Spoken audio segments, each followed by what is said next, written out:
నమస్కారం, వార్తలకు స్వాగతం. ఈనాటి ముఖ్యాంశాలు.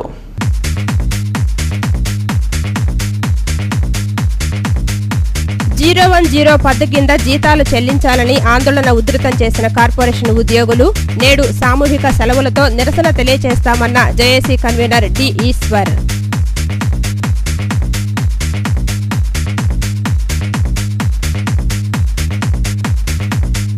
ప్రభుత్వాసుపత్రిలో అందుబాటులో లేని రక్షిత నీరు, ఆందోళన వ్యక్తం చేస్తున్న రోగులు.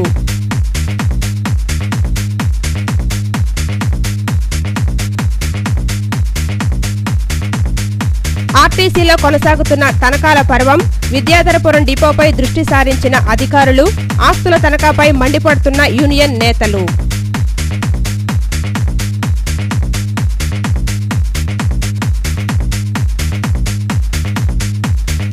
దుర్గమ్మ ఆలయంలో పొంచి ఉన్న ముప్పు, భవానీ మండపంలో దొర్లిపడేందుకు సిద్ధంగా ఉన్న బండరాయి, ఆందోళన వ్యక్తం చేస్తున్న భక్తులు.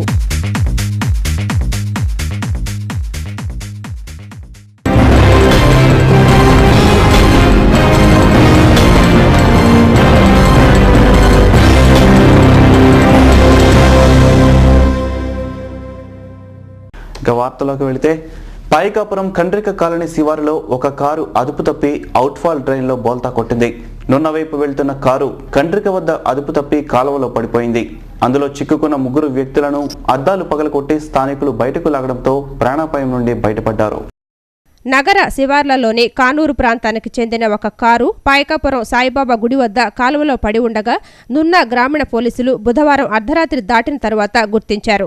ప్రమాదం జరిగేటప్పటికీ ఆ కారులో 3 ప్రయాణిస్తున్నారని, మద్యం తాగి ఉన్న డ్రైవర్ ఆ మత్తులో విజయవాడ నూజివీడు రహదారి మధ్యలో ఉన్న డివైడర్ను ఢీకొనటంతో అదుపు తప్పిన కారు కాలువలో పడిందని ఎస్ఐ నరేష్ తెలిపారు.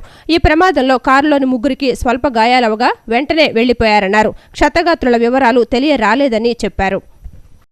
ఇబ్రహీంపట్నం రింగ్ సెంటర్ సమీపంలో పట్టపగలు ఒక నగల దుకాణంలో దొంగతనం జరిగింది. 2 వ్యక్తులు షాపులోకి చొరబడి 2 లక్షల రూపాయల విలువైన బంగారు ఆభరణాలను దొంగిలించారు. ఇబ్రహీంపట్నం పోలీసులు కేసు నమోదు చేసి దర్యాప్తు చేస్తున్నారు.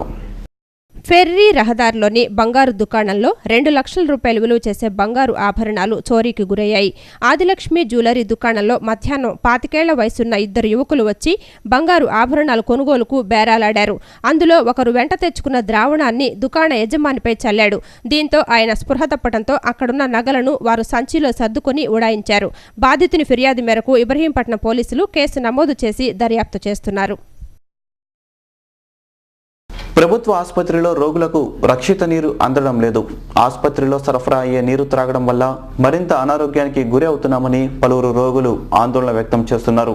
రోగులకు సరఫరా అయ్యే నీటిని కనీసం శుద్ధి చేయడం లేదన్న విమర్శలు తలెత్తుతున్నాయి. ప్రభుత్వ ప్రధాన ఆసుపత్రిలో కలుషిత నీరు సరఫరా అవుతోంది. ఆసుపత్రిలో వివిధ భవనాలకు సరఫరా అయ్యే హెడ్ వాటర్ ట్యాంకుపై సిబ్బంది నిర్లక్ష్యంగా వ్యవహరించడంతో రోగులకు అందే త్రాగునీరు అపరిశుభ్రంగా ఉంటోంది. హెడ్ వాటర్ ట్యాంకుపై మూతలు వేయకపోవడం, వాటర్ ట్యాంకు పై భాగాన్ని స్టోర్ రూమ్ కంటే దారుణంగా వాడటంతో చెత్తా చెదారం నిండిన నీరు రోగులకు సరఫరా అవుతోంది. జనరల్ ఆసుపత్రిలో 400 పడకలతో పాటు ఎంతో మంది రోగులు వచ్చిపోతుంటారు. ఉదయం, సాయంత్రం కార్పొరేషన్ నుంచి సరఫరా అవుతున్న నీరు వచ్చి ఉండే ప్రాంతంలో కనీస రక్షణ చర్యలు లేకపోవడం వల్ల త్రాగునీరు కలుషితం అవుతోంది. అదే నీరు రోగులకు సరఫరా అవుతోందని రోగుల బంధువులు ఆవేదన వ్యక్తం చేస్తున్నారు. దీనికి తోడు మంచినీటి సంపు చుట్టూ మురుగునీరు నిల్వ ఉండి ఊటగా లోపలికి వెళుతోంది. దగ్గరలోనే సెప్టిక్ ట్యాంకు ఉండటంతో ఆ వ్యర్థాలు కూడా కలిసే అవకాశం ఉందని రోగులు చెప్తున్నారు. ఇప్పటికైనా అధికారులు స్పందించి రక్షిత నీటిని అందేలా చర్యలు తీసుకోవాలని అధికారులను కోరుతున్నారు. పాయకాపురంలోని చికిత్సా హాస్పిటల్లో పలు విభాగాలను నూతనంగా ఏర్పాటు చేశారు. పద్మశ్రీ డాక్టర్ కాకర్ల సుబ్బారావు ఈ విభాగాలను లాంఛనంగా ప్రారంభించారు. ప్రస్తుత కాలంలో వైద్యం ఖర్చుతో ముడిపడిందని, వైద్య విధానంలో చాలా మార్పులు చోటు చేసుకున్నాయని ఈ సందర్భంగా సుబ్బారావు పేర్కొన్నారు. పాయకాపురం చికిత్స ఆసుపత్రిలో పలు విభాగాలను నూతనంగా ఏర్పాటు చేశారు.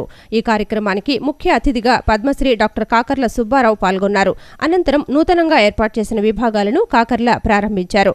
ఈ సందర్భంగా సుబ్బారావు మాట్లాడుతూ నేటి సమాజంలో 40% పైగా ప్రజలు అనేక రోగాలతో బాధపడుతున్నారని తెలిపారు. సరైన ఆహార అలవాట్లు లేకపోవటం వల్లే అనారోగ్యాల పాలవుతున్నారన్నారు. ప్రభుత్వానికి ప్రజారోగ్యం పట్టడం లేదని, పూర్వం మంత్రులు కూడా ప్రభుత్వ ఆసుపత్రులలో వైద్యం చేయించుకునేవారని, ప్రస్తుత పరిస్థితులు పూర్తిగా మారిపోయాయని తెలిపారు. ముందు ఆరోగ్య పరీక్షలు చేయించండి మీ దగ్గర వచ్చే వారికి. ఎందుకంటే 100కి 40% అయినా రక్తపోటు, మరి మధుమేహం, మరి గుండె జబ్బు, చర్మవ్యాధులు, కీళ్ళ నొప్పులు ఏదో ఉండే ఉంటుంది. మీరు అదృష్టవశాత్తు అంటే రోగుల అదృష్టవశాత్తు కార్డియాలజీ, ఆర్థోపెడిక్స్, మరి ఎమర్జెన్సీ కేసు చాలా ముఖ్యం. ఎందుకంటే ఆ రోజుల్లో ఏదైనా తప్పు వస్తే ముందుగా విలేజ్ వైద్యుని పిలిచేవాడు, ఫ్యామిలీ డాక్టర్ ఉండేవాడు. ఆయన వల్ల ఏది కాకపోతే అప్పుడు ఇంకో ప్రాంతానికి పంపించేవాడు. అట్లా కాకుండా ఇప్పుడే ఎమర్జెన్సీ సెంటర్ 24 గంటలు ఏదో ఒక ఎమర్జెన్సీ వస్తూనే ఉంటుంది. డాక్టర్ సుశీల మాట్లాడుతూ పేదలకు వైద్యం అందుబాటులోకి తేవాలని కృతనిశ్చయంతో ఉన్నామని తెలిపారు. ₹1 నామమాత్రపు ఫీజుతో వైద్యం నిర్వహిస్తున్నామని, ప్రస్తుతం కార్డియాలజీ, ఆర్థోకేర్, ఎమర్జెన్సీ విభాగాలను ప్రారంభించామన్నారు. భవిష్యత్తులో ఆసుపత్రిని సూపర్ స్పెషాలిటీగా తీర్చిదిద్దేందుకు ప్రయత్నిస్తామని డాక్టర్ సుశీల అన్నారు. శ్రీ దుర్గా మల్లేశ్వర స్వామి వార్ల దేవస్థానంలోని భవానీ దీక్ష మండపం మెట్ల మార్గంపై ఒక బండరాయి ప్రమాదకరంగా ఉంది. బండరాయి ఎప్పుడు దొర్లిపడుతుందోనని భక్తులు ఆందోళనకు గురవుతున్నారు. దుర్గా మల్లేశ్వర స్వామివార్ల దేవస్థానం ప్రాంగణంలో భవానీ దీక్ష మండపం మెట్ల మార్గంపై ఉన్న పెద్ద కొండరాయి జారిపడే ప్రమాదం ఉందని భక్తులు ఆందోళన చెందుతున్నారు. భద్రత కల్పించవలసిన ఆలయ అధికారులు నిర్లక్ష్యంగా వ్యవహరిస్తున్నారని ఆరోపిస్తున్నారు.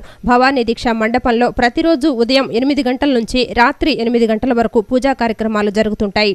వీటికి అధిక సంఖ్యలో భక్తులు హాజరవుతుంటారు. మండపం పైకి వెళ్లడానికి మెట్ల మార్గంపైనే ఉన్న కొండరాయి పగుళ్లతో కింద పడిపోవడానికి సిద్ధంగా ఉంది. దీనిపై ఇంజనీరింగ్ అధికారులకు ఫిర్యాదు చేసినా పట్టించుకోలేదని ఆలయ సిబ్బంది అంటున్నారు. దీనిపై చర్యలు తీసుకోవాలని భక్తులు కోరుతున్నారు. ఇప్పుడు కాసేపు ప్రకటనలో